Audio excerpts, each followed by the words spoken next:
Half the Truth, Chapter 8, The House, Too Strong. My mother taught me that the body is a house you build with discipline. Every morning, from the time I was 4 years old, I woke before dawn and followed her to the dojang. The floor was cold in winter, warm in summer, and always the same beneath my bare feet. Smooth wood, polished by decades of students moving across it in patterns older than anyone alive. She stood at the front and I stood behind her, and we began. Stretches first, then forms, then strikes, then forms again, then breathing, then forms again. The body is a house. Discipline is the foundation. Without foundation, the house collapses. She said this every morning. I can still hear her voice, clipped and precise, the voice of a woman who had achieved the rank of Grand Master through 30 years of work that most people couldn't survive for 30 days. She didn't raise her voice. She didn't need to. When Grand Master Sujin Quan spoke, the room listened the way the ground listens to gravity, not because it chose to, but because there was no alternative. I listened. I trained. I built the house. And then the house got too strong and she sent me away. 4:45 a.m. My eyes open and my body is already moving. This is not discipline. This is programming. 13 years of pre-dawn training have written the schedule into my nervous system so deeply that my muscles activate before my conscious mind has finished waking up. Feet on the floor. Stretch the spine. Roll the neck. Flex each finger, each toe, each joint in sequence, a systems check, making sure everything works the way it should. Everything works better than it should. Room 216 at Millhaven is too small for proper forms. The bed takes up half the space and the desk takes up a quarter, and what's left is a strip of linoleum barely wide enough for a front stance. I've pushed the desk against the wall and angled the bed frame as far as it'll go, which gives me roughly 6 feet of usable floor. A Grand Master would call this unacceptable. A Grand Master would say that forms require space, and space requires a proper training hall, and a proper training hall requires. I am not in a proper training hall. I am in a school for broken children in a country that is not mine, and the 6 feet of linoleum is what I have, and my mother is 7,000 miles away, and the house I built with 13 years of discipline is full of something that discipline didn't put there. I begin. Front stance. Low block. Middle block. High block. Reverse punch. The pattern is Taigegug Iljang. The first form, the one I learned at 4 years old, the simplest sequence in the entire art. I don't need to think about it. My body knows it the way my lungs know breathing. But my body does it wrong. Not wrong in technique. The technique is perfect, drilled into my muscles by a woman who accepted nothing less. Wrong in scale. The low block moves the air in the room. Not metaphorically. I feel the displacement, a push of pressure that ruffles the papers on the desk 2 feet away. The reverse punch generates a sound that isn't the sound of a fist moving through air. It's a crack, small but distinct, like a branch breaking. I'm pulling my strikes. I've been pulling my strikes for 2 years, ever since the day in my mother's dojang when I performed a spinning back kick at full power and put my foot through the wall of her dojang. Not a board, not a practice target, a wall.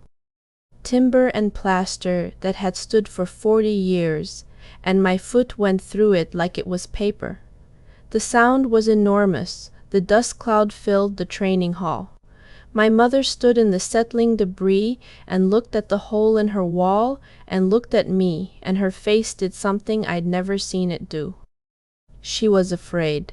Grandmaster Sujin Kwan, who had broken boards and bricks and the will of 1,000 students, looked at her 16-year-old daughter and was afraid. 3 weeks later, I was on a plane to America. A training opportunity, she called it. An honor. A chance to study under an American master and broaden my experience. She was lying. I didn't need Thea's gift to know it. I knew because I know my mother the way I know my forms, perfectly, deeply, in the bones. She sent me away because she couldn't control what I was becoming, and she couldn't bear to watch it happen. The American school was fine. The American master was competent. And then I broke a sparring partner's arm during a routine drill. A controlled technique, moderate speed, contact that should have produced a bruise at worst. His radius snapped like a dry stick. I heard it. He screamed. I stood over him and looked at my hands and thought, the house is too strong. After that, incident reports. Evaluations. Transferred to a juvenile behavioral program, then Millhaven. Each step a controlled descent, the system processing me, the way it processes, every kid it can't categorize, down and out, until you land in the last place that'll take you.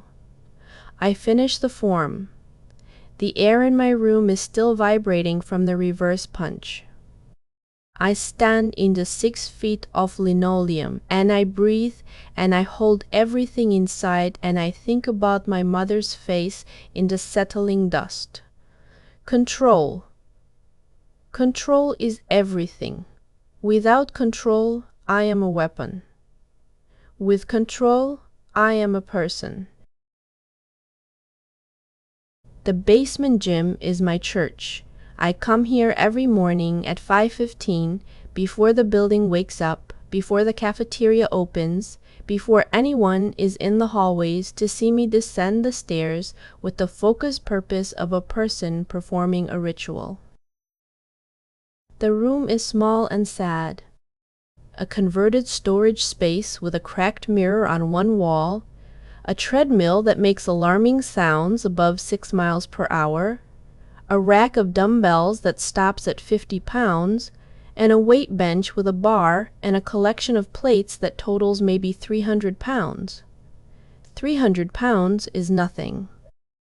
When I wrap my hands around the bar and press 300 pounds off my chest, my body doesn't register effort. There's no strain, no shake, no moment where the weight fights back. It goes up the way a pencil goes up when you pick it off a desk. My muscles fire at a level that shouldn't be possible for a 115-pound girl, and the bar obeys, and gravity loses the argument. I've stopped adding plates.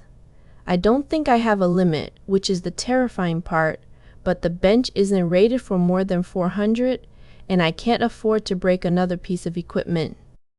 The heavy bag was enough.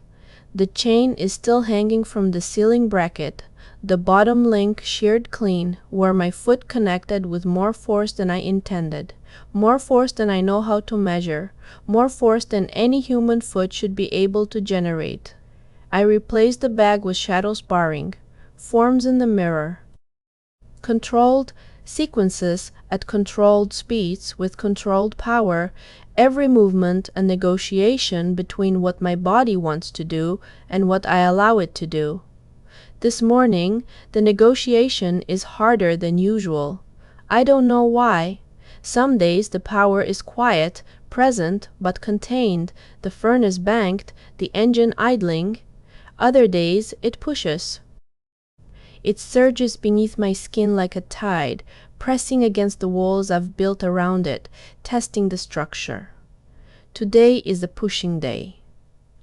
I run through choreo, a black belt form complex and demanding, requiring precision and power in equal measure. My mother's favorite. She performed it at the World Championships in 2009 and scored a 9.7 out of 10, the highest mark in the tournament's history. I watched the video 100 times as a child. I memorized her breathing, her timing, the exact angle of every strike. I wanted to be her. I wanted to be the woman who stood on that mat and commanded her body with such absolute authority that the judges had no choice but to acknowledge perfection. I am not her. I am something she didn't plan for. The form builds. Front kicks, side kicks, knife hand strikes. Each movement generates more force than the last. Not because I'm accelerating, but because the power inside me is responding to the form's rhythm, rising with each sequence, feeding on its own momentum. I feel it building in my chest, in my legs, in the coiled tension of my core muscles. The furnace is opening. I should stop. I know I should stop. The last time the furnace opened all the way, I put a sparring partner in a cast for 8 weeks and ended up at Millhaven. I don't stop. Because stopping means acknowledging that I'm afraid of my own body, and my mother didn't raise me to be afraid. She raised me to control. The form reaches its peak, a jumping back kick followed by a spinning knife hand strike. I launch. The jump takes me higher than it should. My head clears 6 feet, maybe 7, the ceiling flashing past my eyes in a blur of stained tiles. At the apex I rotate, my body spinning on an axis that feels frictionless, my right leg extending for the kick, and the power surges. It's like a dam breaking inside my body. The furnace doesn't just open, it detonates. Every muscle fires at maximum capacity simultaneously, and the kick that was supposed to land with controlled precision instead releases with the force of something that doesn't belong in a human body. My foot hits the weight bench. The bench is steel. Welded frame, rated for 400 pounds of static load. My foot connects with the crossbar and the steel bends, which is somehow worse than breaking, the metal deforming around my heel with a shriek that fills the room and a vibration that travels up through my leg and into my chest, where the furnace is still roaring. The bench slides across the floor and slams into the wall. The mirror cracks. 3 plates fall off the bar and hit the floor with a crash that echoes up through the building's bones. I land. My feet hit the ground and the impact craters the linoleum. 2 shallow depressions where my heels drove into the floor with a force that the material wasn't designed to absorb. Silence. The mirror's crack runs from the bottom left corner to the top right, a jagged line bisecting my reflection. In the cracked glass I see myself, a small Korean girl in sweatpants and a tank top, breathing hard, standing in a room she just partially destroyed with a single kick. The furnace is still burning. I can feel it. The power coiling and surging, looking for another outlet, pressing against my control like a living thing. My hands are shaking from the effort of holding it in. I close my eyes. I breathe. In through the nose, 4 counts. Hold, 4 counts. Out through the mouth, 4 counts. The pattern my mother taught me before she taught me anything else, the foundation beneath the foundation, the first brick in the house. The furnace dims, slowly, reluctantly, like a fire being smothered rather than extinguished. I open my eyes and look at what I've done. The weight bench is ruined. The crossbar is bent at a 30-degree angle, the metal warped around a heel-shaped impression. The mirror is cracked. The floor is dented. 3 weight plates are scattered across the room. This is the thing that got me sent to America. This is the thing that broke a boy's arm. This is the thing that destroyed a heavy bag and its chain. I have maybe 20 minutes before the building wakes up and someone comes down here and sees this. I move fast. The plates go back on the bar. The bench. I grab the crossbar and bend it back. It doesn't straighten completely, but it's close enough that someone glancing at it might not notice. The floor dents I can't fix, but I drag the treadmill over to cover the worst one. The mirror I can't fix either. The crack is obvious. I'll say I found it that way. Old building, old mirror, things crack. It's plausible enough if nobody looks too closely. Nobody looks too closely at Millhaven. That's the one advantage of being in a place designed to warehouse the unwanted. The staff are too overwhelmed to investigate every broken thing. I leave the gym. I climb the stairs.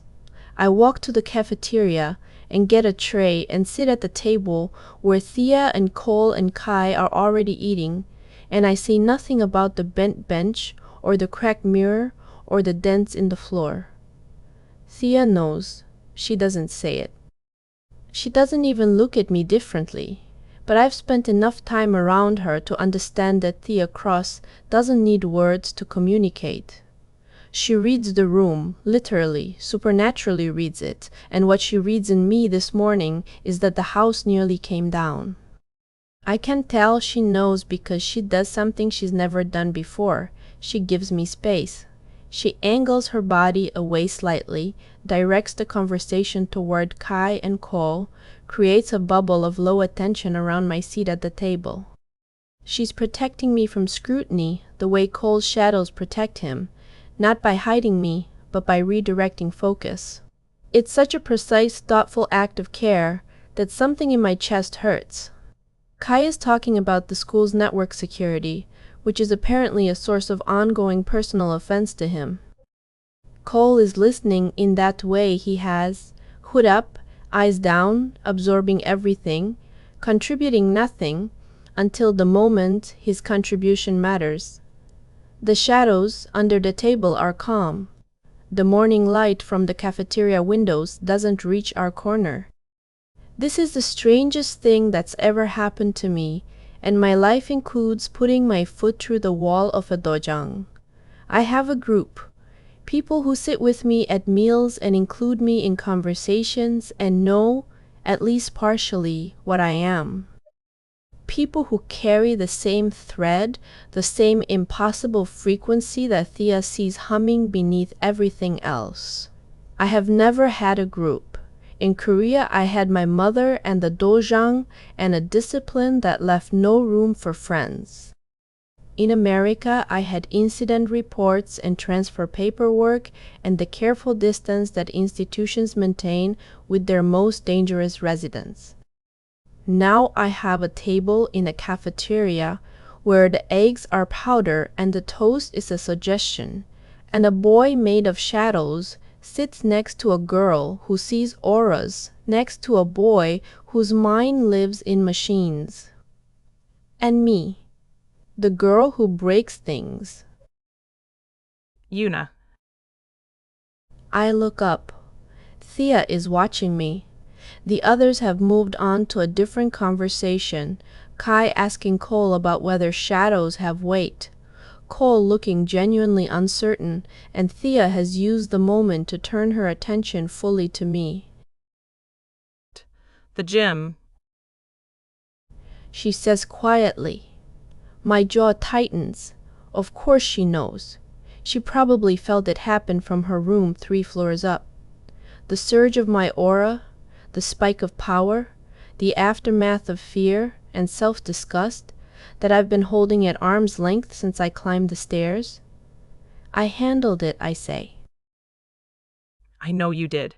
But Yuna, the bench. I could feel the impact from my bed. Whatever happened down there, it was bigger than the heavy bag. I said I handled it. She holds my gaze. Her eyes are dark and calm and they don't flinch, which I respect because most people flinch when I use this tone. It's the tone my mother used, the grandmaster tone, the one that closes doors. Thea doesn't close. You don't have to handle it alone. That's the whole point of this. She gestures at the table, at the four of us, at the thing we're becoming. I want to say I've always handled it alone. I want to say alone is the only safe option when your body is a weapon you can't fully control. I want to say the last person I didn't handle it alone around has a titanium plate in his forearm. Instead I say the bench is bent. The mirror is cracked. The floor is dented. Thea absorbs this. No visible reaction. No shock, no fear, no wide-eyed alarm. I've gotten from every authority figure who's ever seen the aftermath of one of my incidents. She just nods, like I've reported a weather condition. We'll figure it out. We'll figure out what triggers it and how to manage it. That's what we do. What we do. We've been a group for 4 days. 5. And yes, that's what we do. The certainty in her voice is infuriating and comforting in exactly equal measure. She sounds like my mother. The version of my mother from before the wall, the one who stood at the front of the dojang and made the impossible seem like a matter of sufficient discipline. I don't tell Thea this. I'm not ready for that comparison to exist outside my own head. It takes 3 hours.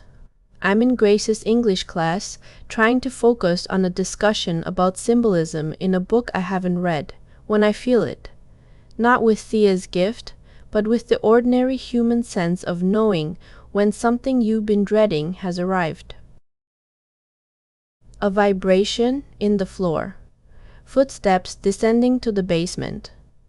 The weight of adult authority moving toward a problem. Voss. I know it's Voss because of course it's Voss. The man who watches. The man who files. He probably goes to the gym on his lunch break. He has the build of someone who uses the equipment regularly, which means he'll notice the bent crossbar and the cracked mirror and the dents in the floor that the treadmill only partially covers. I sit in Grace's class and I keep my face perfectly still and I wait. The summons comes after lunch. Not from Voss directly. From the office. Janet at the front desk, delivering the message with the casual lack of urgency that suggests she has no idea what it's about. Una, Mr. Voss would like to see you during free period. I walk to his classroom the way I walk everywhere, controlled, centered, every step intentional. The hallway is bright, and I am a girl made of discipline walking toward a conversation she cannot win. Voss is at his desk. The classroom is empty.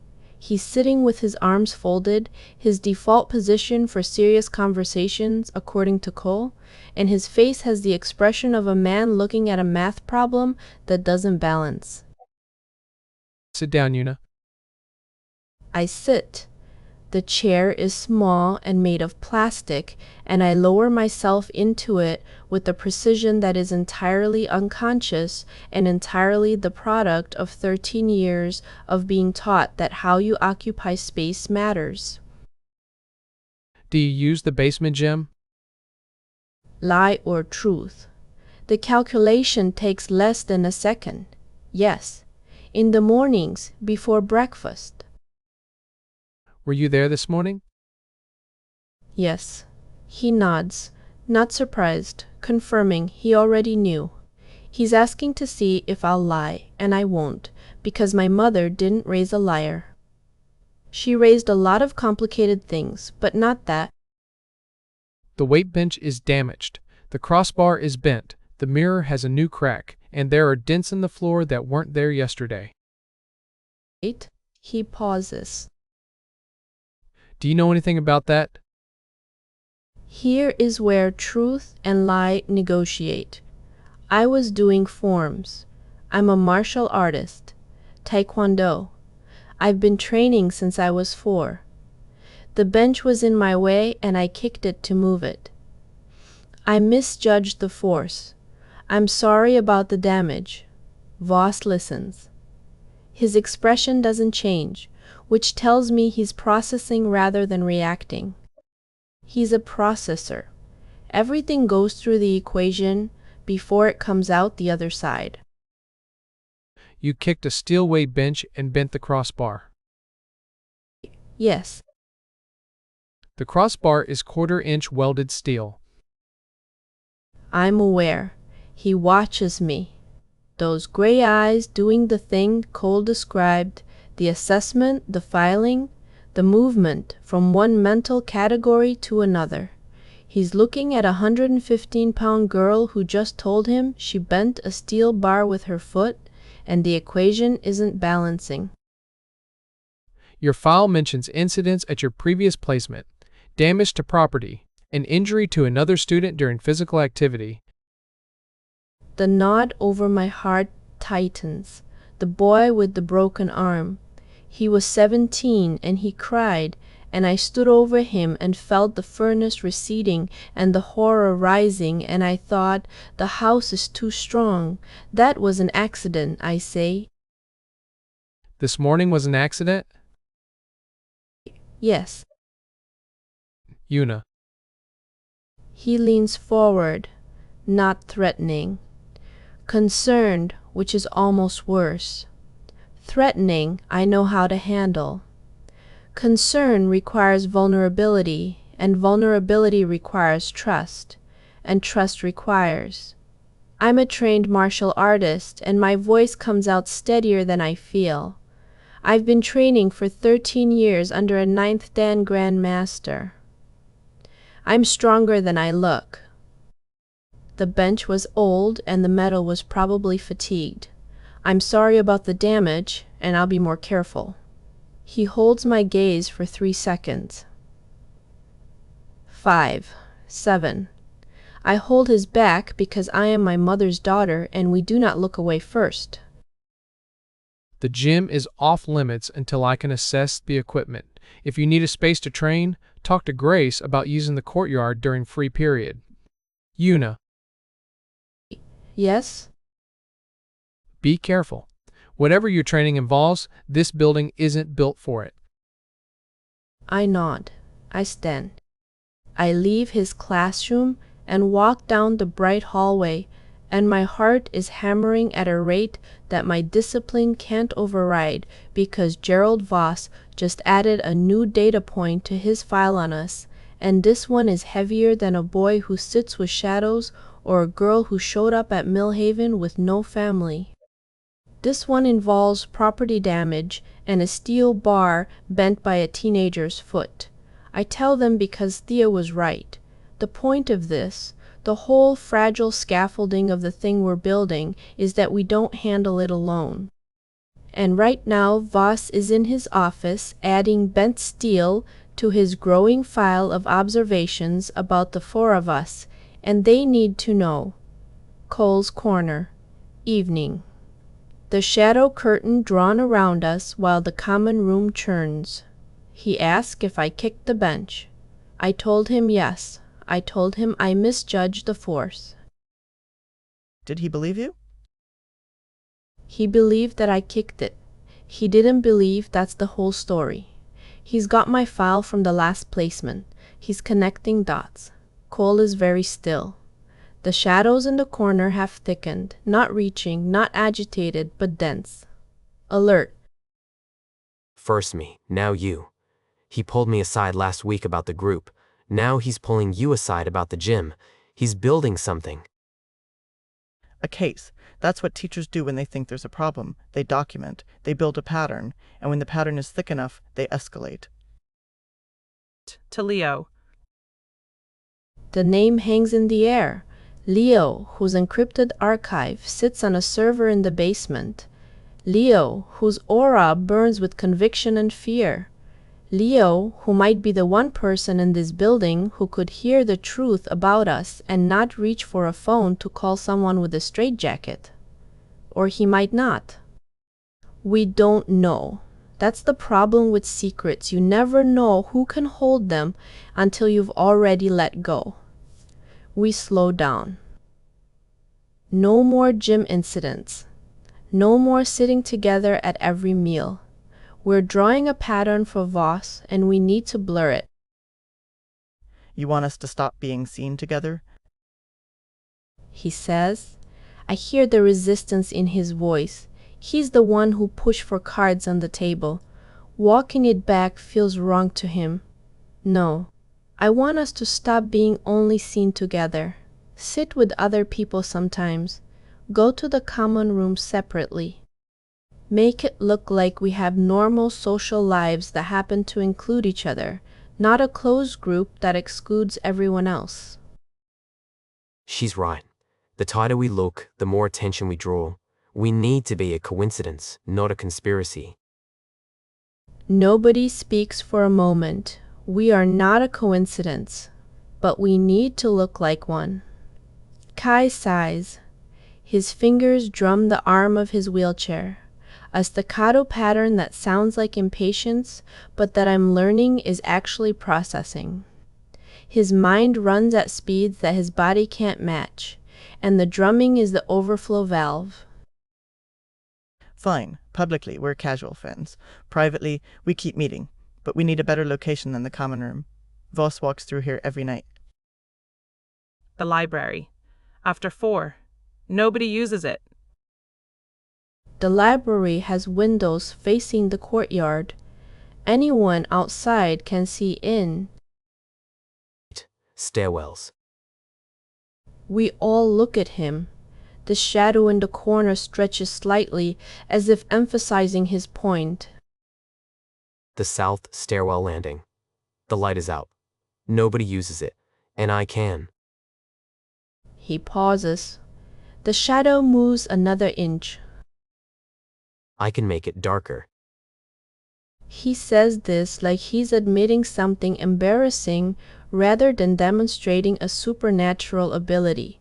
Kai grins. Thea nods. And I feel something in my chest that I don't have a word for.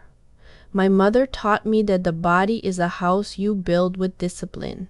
She was right. But she left out the part about what happens when the house gets too strong for one person to maintain. You find other people to help you hold it up. Midnight. Room 216. Lights off. I lie on my bed and I feel the power humming in my body like a current. Not pushing tonight. Resting. The furnace dimmed to embers. The house standing, walls intact, foundation holding. I flex my right hand. Open, close. Open, close. The hand that can bend steel and punch through timber and do things that no hand should be able to do. It looks normal. Small even. The hand of a girl who weighs 115 pounds and stands 5'3" and was raised by a woman who turned discipline into a religion. My father. The blank space. The subject my mother closed down with the same finality she brought to every other aspect of her life. I asked once, when I was 12, and her face did the thing it does when she's sealing a door, a stillness so complete it becomes its own kind of violence. She told me he was no one. A mistake. A moment of weakness from a woman who had built her life on the elimination of weakness. I didn't ask again. I close my eyes. The power hums. The house holds.